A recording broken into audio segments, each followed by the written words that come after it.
గండిపేటలో జరుగుతున్న టీడీపీ మహానాడులో ప్రస్తుతం లోకేష్ మాట్లాడుతున్నారు. ఇప్పుడు లైవ్ చూద్దాం.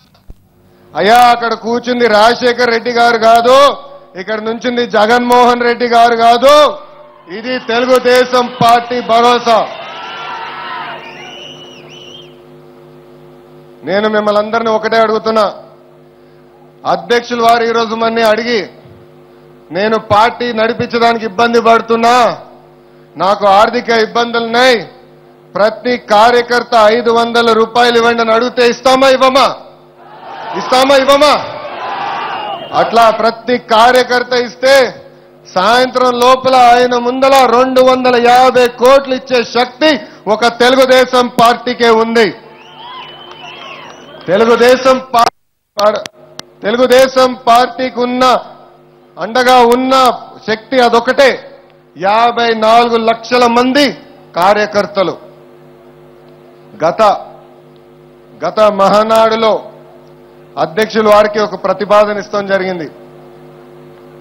అయ్యా ఒక కార్యకర్తల సంక్షేమ నిధి ఏర్పాటు చేద్దాం, చాలా మంది కార్యకర్తలు వాళ్ళ భూములు ఇల్లులు అమ్ముకున్నారు, అప్పులు చేసి పార్టీని కాపాడారని. అది ప్రతిపాదన పెట్టినప్పుడు ఆయన ఒకటే చెప్పారు, ఒక కార్యకర్తల సంక్షేమ నిధి కాదు, ఒక విభాగమే ఏర్పాటు చేయండి. ఆ విభాగం ద్వారా కార్యకర్తలనే కాదు కార్యకర్తల పిల్లల్ని కూడా ఆదుకోమని చెప్తాం జరిగింది. గత 11 నెలల్లో నేను దాదాపు 50,000 మంది కార్యకర్తలు కలుస్తాం జరిగింది. ఇక్కడ చాలా మందిని కలుస్తాం జరిగింది. మిమ్మల్ని కలిసినప్పుడు నాకు 14,000 అర్జీలు ఇస్తాం జరిగింది. ఈ 14,000 అర్జీల్లో దాదాపు 9,000 అర్జీలకి నేను పరిష్కారం ఇస్తాం జరిగింది. కార్యకర్తల పిల్లలు చాలా మంది వచ్చి నన్ను కలుస్తాం జరిగింది. నాకు చాలా మంది రెజ్యూమేలు ఇస్తాం జరిగింది. మీ పిల్లల పిలుపు మేరకు గత 11 నెలల్లో 10 జాబ్ ఫేర్లు పెట్టి 450 కార్యకర్తల పిల్లలకి ఉద్యోగాలు ఇచ్చిన ఘనత ఒక తెలుగుదేశం పార్టీయే. చాలా మంది పిల్లలు ఈ ఇంటర్వ్యూలో ఫెయిల్ అవుతాం జరిగింది. అనేక ఇబ్బందుల వల్ల ఈ ఇంటర్వ్యూలో సరిగ్గా చేయలేకపోయారు. అందుకే ఈ రోజు మన పార్టీ ఆఫీస్ వెనకాల ఒక స్కిల్ డెవలప్మెంట్ సెంటర్ ఏర్పాటు చేస్తాం జరిగింది. ఈ స్కిల్ డెవలప్మెంట్ సెంటర్లో ఏ కార్యకర్త పిల్లలైనా 1 నెల కష్టపడి చదువుకుంటే వాళ్ళకి ఉద్యోగం ఇచ్చే బాధ్యత నేను వ్యక్తిగతంగా తీసుకుంటాం జరుగుతుంది.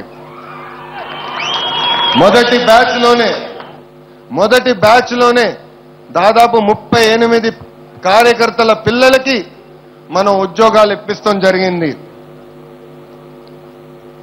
చాలా మంది కార్యకర్తలు ఇటు తెలంగాణ కానివ్వండి, అటు ఆంధ్రప్రదేశ్లో కానివ్వండి, నన్ను కలిసినప్పుడు అయ్యా నా పిల్లల్ని నేను ఇంజనీర్ చేద్దాం అనుకుంటున్నా, డాక్టర్ చేద్దాం అనుకుంటున్నాను, కానీ ఆర్థిక ఇబ్బందుల వల్ల మేము చదివించుకోలేకపోతున్నాం అని చెప్తాం జరిగింది. వాళ్ళ పిలుపు మేరకు ఇప్పటి వరకు 255 కార్యకర్తల పిల్లలకి ఉచితంగా చదువు తెలుగుదేశం పార్టీ చెప్తుంది. అలాగే వివిధ ఆర్థిక ఇబ్బందుల వల్ల లేదంటే అనారోగ్యం వల్ల చాలా మంది కార్యకర్తలు ఇబ్బంది పడటం జరుగుతుంది.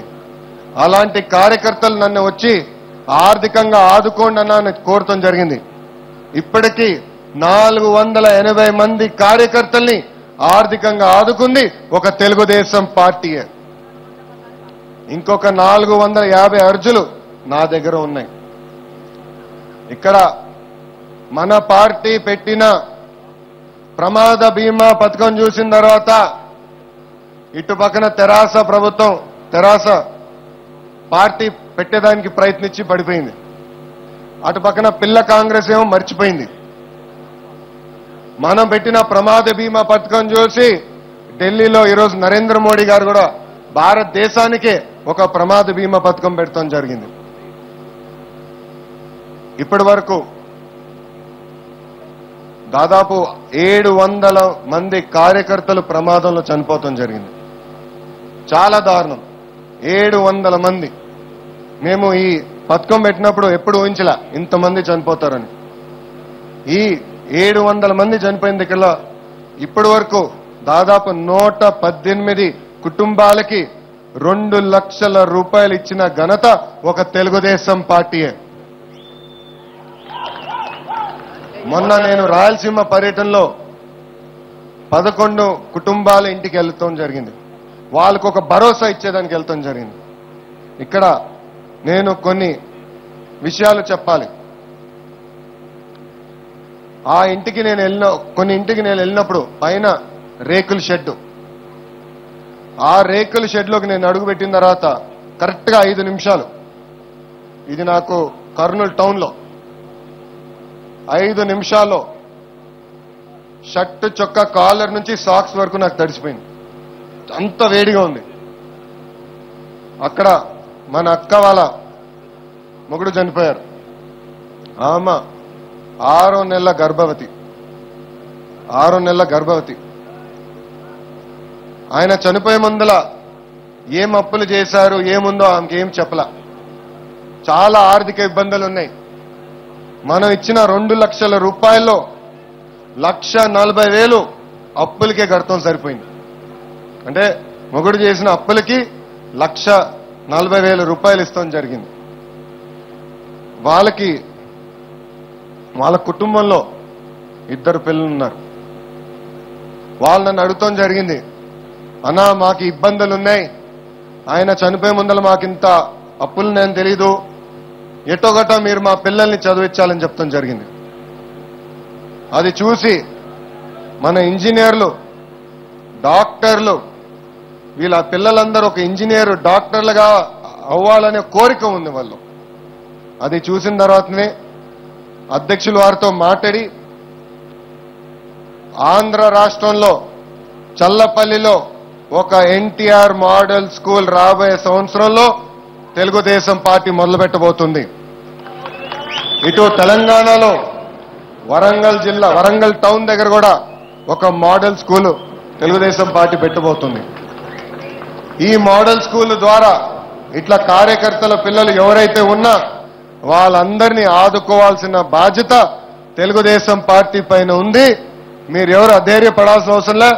100కి 100% మేము తప్పకుండా ఇచ్చిన హామీ నిలబెట్టుకుంటాం.